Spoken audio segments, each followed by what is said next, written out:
But interestingly, you did preface our main discussion for today earlier by saying you tried Dark Souls 3 on your little Steam Deck. Interesting. Have you been playing with little Steam Deck? Look at this lad. My God, it's so huge. big.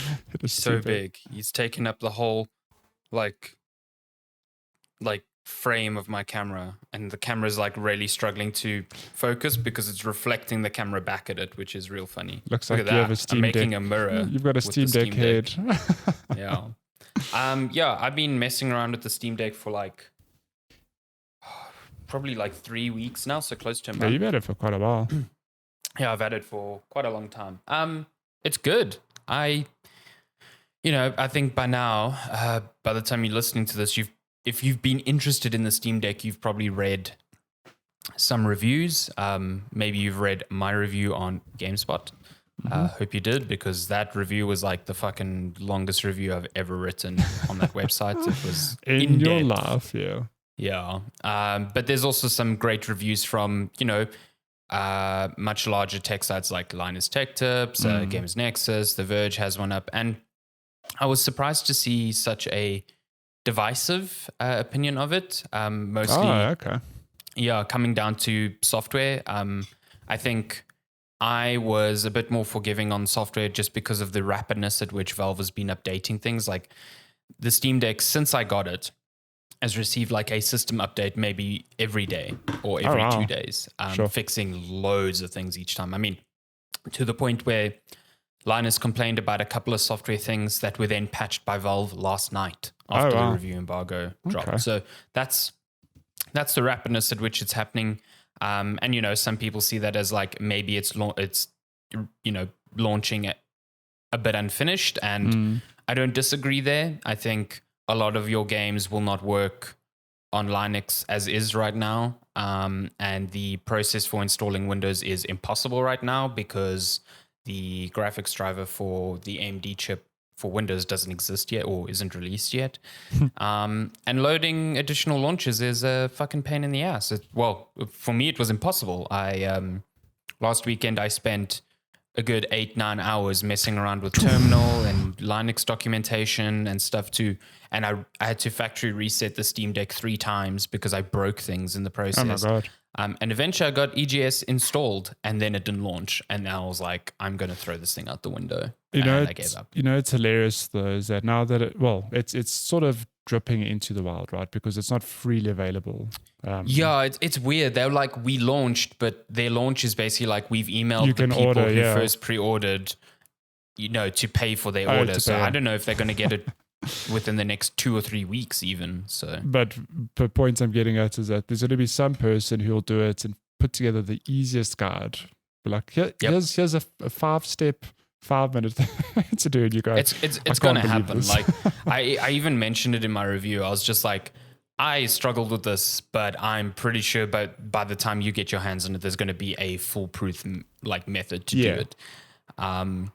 But yeah, I think it's just, these are the small things you need to be aware of, because I think the Steam Deck was pitched as like, you can do anything on this thing. And yes, that is totally true, but it is 100% tuned specifically for SteamOS and to feel like a console experience in that regard. And in that regard, I think it's a pretty phenomenal device. Like it linked up with my Steam library flawlessly. Like I logged in, whatever, felt great. The games that are Steam Deck verified, so that's games that Valve has authenticated to work well on Proton, which is like a compatibility layer on Linux to play Windows games.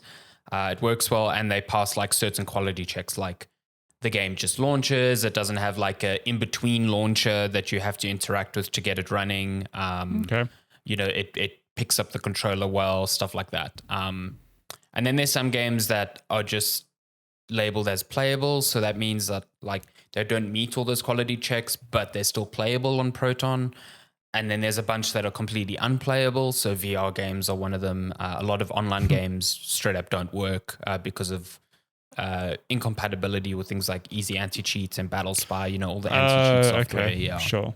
So like you can't play PUBG, can't play Fortnite, can't play Rust, can't play. That is a weird one for me. Can't play Apex Legends. Fortnite specifically feels like, even Apex. Wow, okay. Well, at least with Apex, that's coming because that uses Epic's easy anti-cheat, so that will get patched. But I know Tim Sweeney said that they are not planning to patch Fortnite to work on the Steam Deck, which to me makes sense. They're like, why are we going to support a device made by our greatest competitor? Like, fuck that. You know what I mean? I hear that, but it's still, it feels weird. It's a bit garbage, yeah. Yeah, it feels weird that you wouldn't support Fortnite, which can be played on a mobile phone. yeah. But yeah, I mean, I played a bunch of games that were just playable, not Steam Deck verified, and they ran fine. Like Cyberpunk ran on this thing. So I guess that's the thing. Like, this thing is powerful. Like, it's got 16 gigs of RAM. It's got an RDNA 2 GPU, so that's the same GPU architecture as the Xbox Series X and PS5. It's got a Ryzen 2 CPU, so not the most recent CPU architecture, but it's still like really, really fast. And it's surprising how well it fucking like deals with modern games. Like Resident Evil Village was running at its original presets, so medium settings or whatever. And that thing was running at 50 to 60 frames per second, like on a handheld. Like that wasn't possible on some consoles last year when the game launched. Yeah. It's God of War runs at original settings, so that's the original PS4 settings at a locked 30, like no problem. I played The Witcher 3 yesterday at 60 frames per second. I was playing Cyberpunk 2077 at a locked 30 on this thing. Like, it's ridiculous. And the impressive thing is you can tone down your settings like accordingly, to like a mixture of low and medium ones. And because the screen is 7 inches, it's a 1200 by 800 resolution, which is really nice. But because it's 7 inches, you're far more unlikely to notice very minute changes in detail levels as you would on a much bigger display.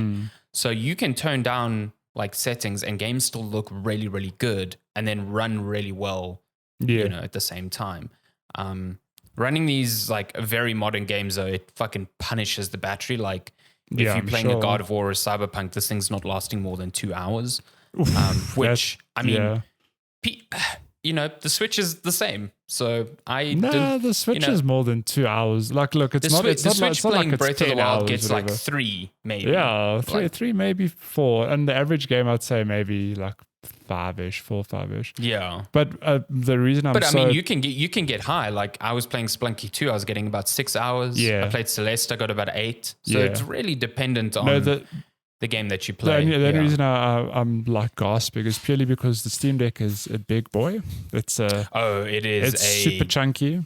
It's a chunky lad. And like, understandably, it's because there's some big processing power in there. But the back of my mind, I'm like, damn, I hope they stuffed a big battery in there as well. Which I mean, there is a big battery, but I think when you're pumping it with the sort of demanding games, exactly, it's the nature of, it's just. But there's cool things you can do, like you can at a system level on the quick settings, you can limit like the Steam Deck's maximum TDP, so the maximum power it's allowed to draw. You can set its GPU clock to run at a static level. So there are ways you can like really fine tune how you want the battery to perform. If you're into it, that's cool. Yeah, it's cool because it's like you've got this console level experience, but also you're still running a PC, and Valve is like not shying away from the fact that like, you can, if you're really keen on getting stuck into this, you can really do anything you want with this thing. And if you don't, then SteamOS is a pretty user-friendly layer that just lets you play the games that you want when you want, type of thing. Yeah. I think the hardware is really nice. So like, it's big, but it's really ergonomic. I find that it sits in my hand really, really comfortably. Like, my fingers rest on the, I guess you could call them shoulder buttons or the indent buttons on the back. Like, naturally, the triggers feel very good. The thumbsticks are phenomenal. They're symmetrical, so they're not like the Switch, but I think that's actually better for a device this size. I think having the right thumbstick down on this would actually be worse, because the thumbsticks sit exactly where they need to be when I'm trying to grip this thing in a comfortable way. Yeah. and the face buttons aren't far from them. So I never feel like I'm reaching for anything on this, and I never feel like I have to adjust my grip while I'm playing this, which is good because all my focus is on how heavy it is. Like this is something that I played mostly with my arms, on a surface, because when I played it in bed, like above my head, I was like 10 minutes in, I was like, I can't do this. This is way too heavy. If you drop it, you'll actually die. Yeah, might actually die. Yeah, so it is a hazard in that way, So yeah, it is very heavy, and there's no getting away from that. I think it weighs like 669 grams, where the Switch weighs only 400.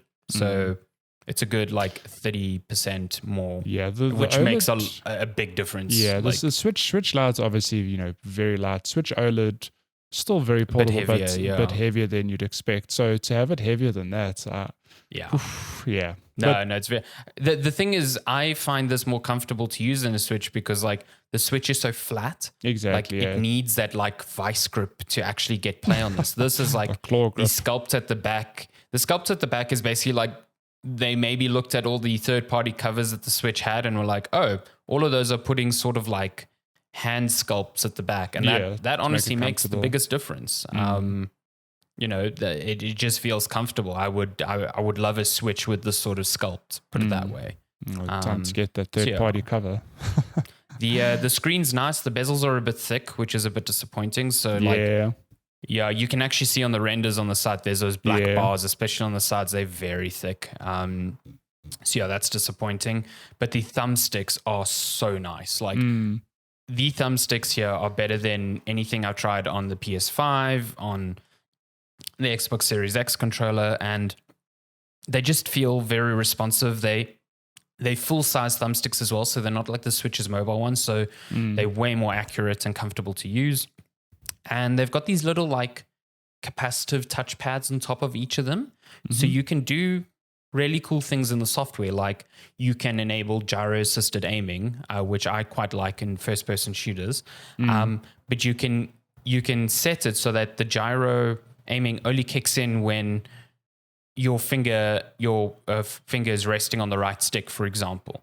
So if I'm pressing buttons and moving the console inadvertently, the console is smart enough to know, okay, you're messing with something. I'm not going to adjust your aim because you're actually not trying to aim currently. You know what I mean? But if my finger's on the right stick, then clearly I'm trying to aim, so it's going to enable gyro-assisted aiming.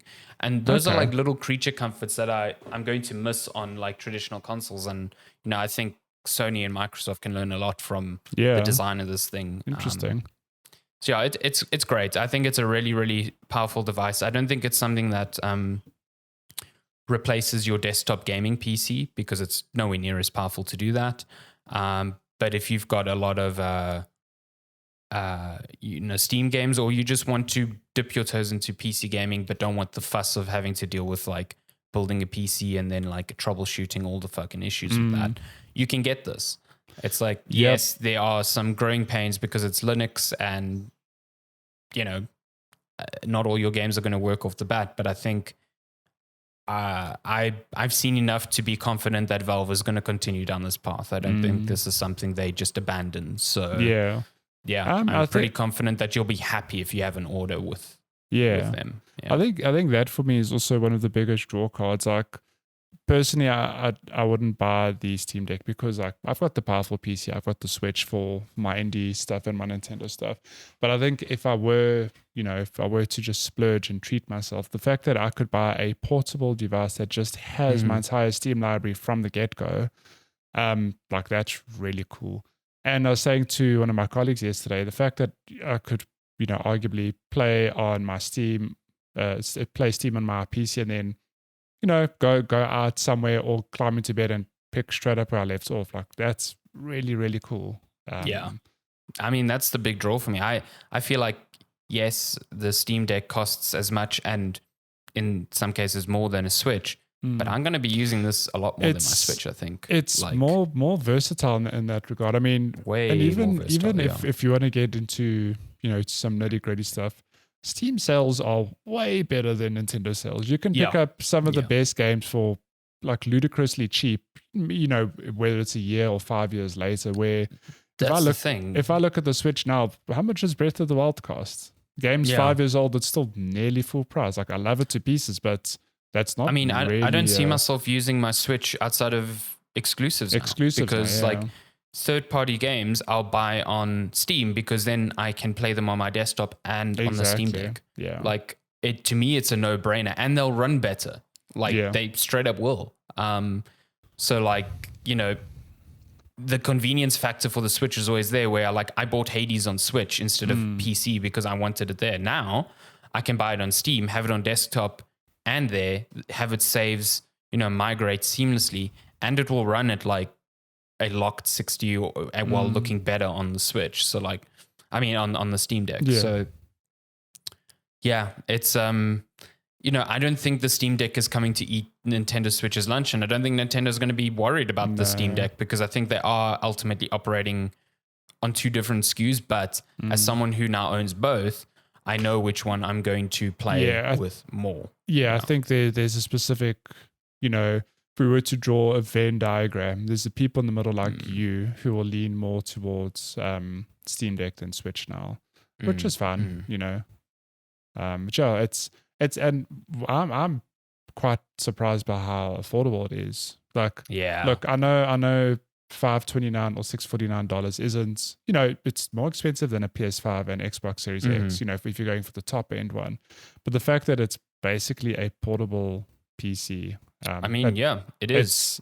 Which will play, like, it sounds silly, but you can play the entire Xbox library on the Steam Deck. If you load Windows on this thing when the drivers are available and the performance is okay, like I can't speak to that, then it will run. I mean, you could take this around you, connect it to an external display, and use it as a word processing device, as a laptop. I mean, it's got the same specs as many cheap ultrabooks, and it costs half as much.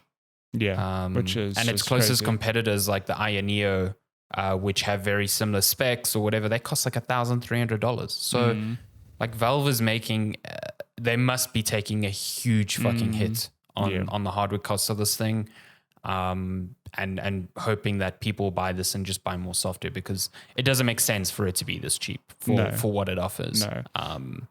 It's quite something. And I will say though, if you are aiming on buying it, I would greatly recommend the highest tier one. I know that you can expand the storage on these things with micro SD cards, but the NVMe SSD is just easier to work with. And also micro SD cards that get up beyond like 512 gigs are fucking expensive. Like, you are spending at that point close to like $100, $150, sometimes $200 on just the micro SD card. So why not just buy the bigger? To me, that is the way to go. I still would not touch the $400 one, because I think eMMC internal storage is absolute garbage, and 64 gigs is not even enough to install half of Doom Eternal. Like, you need to consider that the PC games you're downloading from Steam, they're still, developers who put these games on Steam are under the impression that it's going to work on any PC. So you're downloading 4K assets, even though you're not going to use them.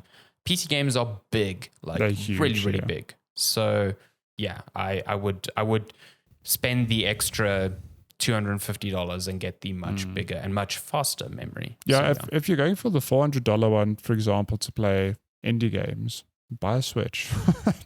That's me. I'm like, well, that's a Switch Lite territory. Steam Deck's not what you're looking at. The 529 one with 250 gig SSD, I think that's a good one. I think you just got to be like aware of the fact that you're either going to keep a very small library on there, or you are just going to invest in a micro SD card. Yeah. See, my thing is that it's fine now, but like in a year or two, as games continue to get bigger, like, I don't know, install sizes just continue to grow. So the thing I'd like to see is like developers like putting out, sort of like how Microsoft does smart delivery, where it's like, okay, it identifies you playing on this console, so it's going to download this version of the game and only play this version of the game. I would like there to be a way for me to say, okay, I want to download Doom, but I don't want to download 4K assets. You know what I mean? Yeah. I just want the... Oh, yeah. You just want like the quote unquote. The 1080p assets, yeah. that maybe keeps the price, the size much lower. Yeah. Yeah, I would like that. And hopefully maybe that's the thing they can do in the future. And I don't necessarily think that's on Valve to do. That's more a developer thing. Like, Valve can't enforce that sort of functionality. But yeah, sure. We'll see. It's a cool device. But it's a real pity that it's not launching in South Africa. I don't think that it ever will, because we never got the Valve Index here. We never got the Steam controller here. So I really don't think it's ever going to come here, which is a real shame. Yeah.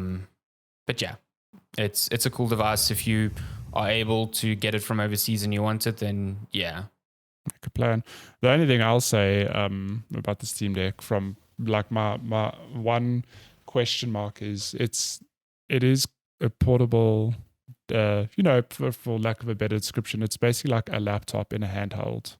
I wonder how it ages. I don't know, in a year or 2 or 3 years, what will that battery look like? How will it still perform as, it did out the box?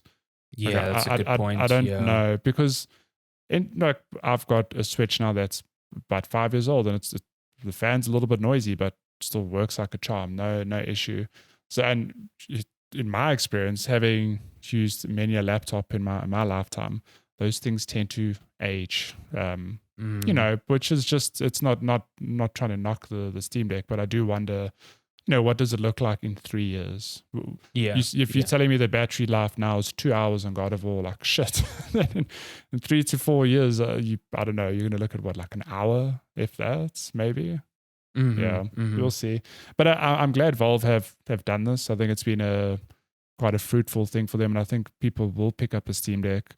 And I'm keen to see, like, I can't tell you I'm going to rush out and buy this edition, but maybe if there's a Steam Deck 2 or revision, maybe a Steam Deck Lite, I don't know. Like, I'd be keen to investigate further from my side. So, yeah. Yeah. It's my 2 cents. No, I get it, and I totally agree with you. I think that's probably what I'd advise people to do as well. Yeah. Okay. Cool. Steam Deck, it's fun. Steam Deck fun.